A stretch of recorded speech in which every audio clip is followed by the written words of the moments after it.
commandant Tonieli, le chef du service de police judiciaire de Besançon, lequel service est saisi par le parquet de Besançon depuis dimanche soir de cette enquête de flagrance suite à des tirs, au moins 22 tirs à l'arme automatique, munitions puissantes 7,62 mm sur le 20 ou 22 rue de Fribourg 22 rue de Fribourg, une cage d'escalier du 22 rue de Fribourg où les portes en verre ont été impactées et puis de nombreux impacts ont été retrouvés également à l'intérieur de la cage d'escalier, dans la cage d'ascenseur. Pas de victimes recensées à cette heure. Un témoin qui a pu être entendu, mais pas de victime directe. Pour autant, extrême gravité des faits, avec une qualification donc de tentative de meurtre en bande organisée et puis d'association de malfaiteurs en lien avec des trafics de produits stupéfiants, parce qu'il ne peut pas être anodin que ces tirs interviennent au 22 rue de Fribourg, dans cette zone où, depuis mai 2022, une série de tirs à l'arme de poing ou à l'arme de guerre manifeste le fait que des clans rivaux se disputent le contrôle de cette place de deal notoirement connue des toxicomanes qui viennent se fournir en produits stupéfiants à Besançon. Énième donc tir, mais ce qui était singulier dans ces derniers faits, c'est le nombre de munitions percutées, 22 munitions de cette 62 mm. C'est un très grand nombre de munitions et donc des individus particulièrement déterminés et particulièrement dangereux. Cette enquête a connu une accélération importante ce matin, puisque les enquêteurs ont vraiment fait un travail colossal pour essayer de faire progresser les investigations. Et par chance,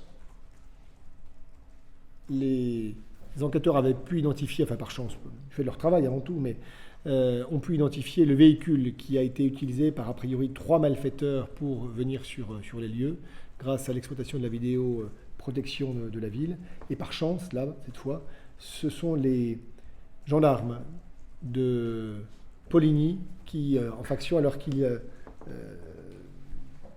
étaient dans le centre-ville de Poligny, et alors que ce véhicule avait été inscrit au FOVES, c'est-à-dire au fichier des véhicules volés géré par la police et la gendarmerie nationale, eh bien, on constatait que ce véhicule qui était signalé volé, c'était un véhicule qui avait été volé à Beaune au début du mois de janvier, donc qui était soupçonné d'être utilisé par les malfaiteurs dimanche soir. Ce véhicule a été retrouvé par les gendarmes dans la rue à Poligny. Donc ils ont signalé cette découverte à la police nationale et au service de police judiciaire. Cette voiture a pu être saisie et cette voiture a été exploitée. Alors à cette heure, le résultat n'est pas spectaculaire puisque c'est seulement, entre guillemets, un jeu de plaques d'immatriculation qui ont été retrouvées à l'intérieur de la voiture. Mais ce qui nous intéresse surtout dans ce genre de saisie, c'est l'exploitation potentielle de l'ADN et des empreintes digitales qui pourront être faites et qui, compte tenu de ce que l'on sait sur l'utilisation récente de ce véhicule, eh bien, pourra nous donner des informations majeures en termes d'élucidation sur les personnes qui l'ont utilisé durant ces 72 dernières heures. Deuxième avancée majeure, eh bien, c'est l'identification d'un appartement au 6 rue de Savoie. Là encore, grâce à l'exploitation de ces caméras de vidéoprotection qui ont permis de voir les allées et venues de ces malfaiteurs avant les tirs, qui a permis de localiser un appartement au 6 rue de Savoie susceptible d'être utilisé par ces malfaiteurs, appartement qui a été investi, mais je laisserai comment revenir sur ce point, sur les conditions matérielles dans lesquelles cette intervention et ces perquisitions ont été diligentées par les services de police judiciaire ce matin à partir de 6 heures dans un appartement, qui a permis la découverte d'un fusil d'assaut, un fusil de type AK-47, c'est-à-dire de Kalachnikov. En fait, là, en l'espèce, un fusil de fabrication yougoslave, on montrera la photo, mais qui est un produit dérivé d'une AK-47, Kalachnikov AK-47, qui a commencé à être fabriqué à partir de 1947, mais qui a été fabriqué ensuite dans de nombreux pays sous forme de licence, jusqu'au début des années 2000. Découverte majeure avec des munitions, alors pas des munitions de 7,62, des munitions essentiellement de 9 mm, donc d'armes de poing, avec une presse à stupéfiants, avec des stupéfiants, pas en grande quantité, mais en tout cas un local qui manifestement était utilisé à la fois pour conditionner des stupéfiants, mais également utilisé pour stocker des armes. Il est trop tôt à cette heure pour pouvoir affirmer que cette arme découverte ce matin est celle précisément qui a été utilisée par les malfaiteurs dimanche soir. On sait que d'autres tirs dont est saisi le service de police judiciaire ont été, d'autres munitions de 7,62 mm ont été retrouvées. Donc il va y avoir un gros travail de balistique qui va être fait pour pouvoir comparer les ogives qui ont été retrouvées avec cette arme et pouvoir faire des liens et pouvoir déterminer si cette arme a été utilisée dimanche soir et éventuellement à d'autres reprises ou non. Bien évidemment, préalablement à ce travail de balistique, un travail d'analyse ADN sera fait pour déterminer qui ou quels sont les utilisateurs, quels ont été les utilisateurs de cette arme. C'est la première fois depuis plusieurs années qu'une arme de guerre est saisie. C'est à la fois un bilan flatteur pour la police nationale, c'est aussi très inquiétant, mais malheureusement on le savait, puisque ces tirs existaient.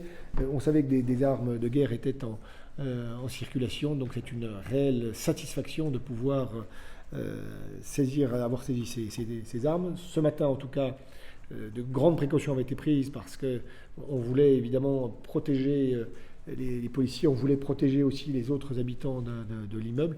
L'appartement qui a été investi par la police nationale à 6h du matin était inoccupé. Simplement, une garde à vue est en cours, puisque en cours de perquisition, un individu qui manifestement voulait se rendre dans cet appartement a été placé en garde à vue pour qu'on détermine quelles étaient ses motivations pour se rendre dans cette cage d'escalier, en tout cas. Voilà ce que je pouvais vous dire à cette heure. En tout cas, une avancée vraiment très significative qui voit la saisie du véhicule susceptible, mais on a des éléments forts pour dire que c'est le véhicule qui a été utilisé par les malfaiteurs. Et puis c'est apparemment conspiratif, c'est le terme pour désigner des lieux utilisés par des malfaiteurs pour servir de base arrière, à la fois sur le trafic de stupéfiants et sur la conservation des armes. Là, les moyens techniques dont nous disposons, notamment l'ADN, devraient donner des éléments d'identification absolument déterminants pour la suite de l'enquête. Commandant, sur les moyens peut-être mis en œuvre ce matin pour... Merci, monsieur le procureur. Pas grand-chose à rajouter sur le fond de l'enquête, puisque votre présentation est tout à fait complète.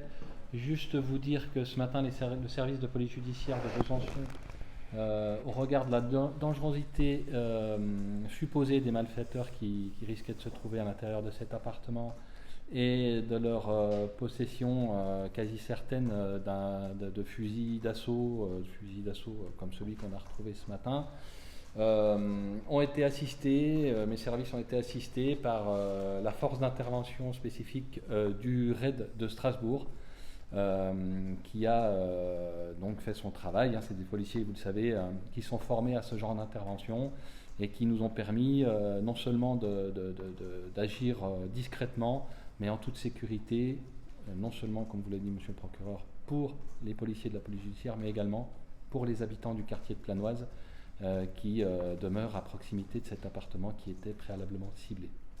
Voilà. Et donc, on peut vous présenter une photographie de l'arme qui a été saisie ce matin dans cet appartement. Donc, qui a la particularité, cette arme, d'être un fusil d'assaut avec une crosse qui peut se déplier quand on enlève le chargeur, qui se déplie et qui permet d'avoir cette partie ici métallique qui est fixée sur l'épaule, donc qui permet d'être dans du tir plus précis, ou ce format-là qui permet de tirer à bout de bras beaucoup plus sur des tirs moins précis, mais qui permettent de courir ou de se déplacer, alors que le tir épaulé est plus un tir fixe. Voilà ce que l'on peut vous dire à cette heure. Des questions? Merci. Vous parlez de cette voiture et de cet appartement. On serait donc sur la même équipe concernant C'est deux biens, que ce soit la voiture et l'appartement? Ah oui, là, manifestement, la voiture et l'appartement. En tout cas, la voiture, c'est manifestement la voiture qui a été utilisée par les malfaiteurs pour se rendre sur les lieux du tir au 22 rue de Fribourg dimanche. Et l'arme, il y a des raisons de penser que c'est la même arme qui a été utilisée. À cette heure-là, je resterai circonspect. C'est pour ça qu'il faudra des analyses balistiques pour pouvoir, d'une présomption, en faire une certitude. Dimanche soir, vers quelle heure, excusez-moi? Il était 20h40. Les tirs, c'est 20h40. 20h40.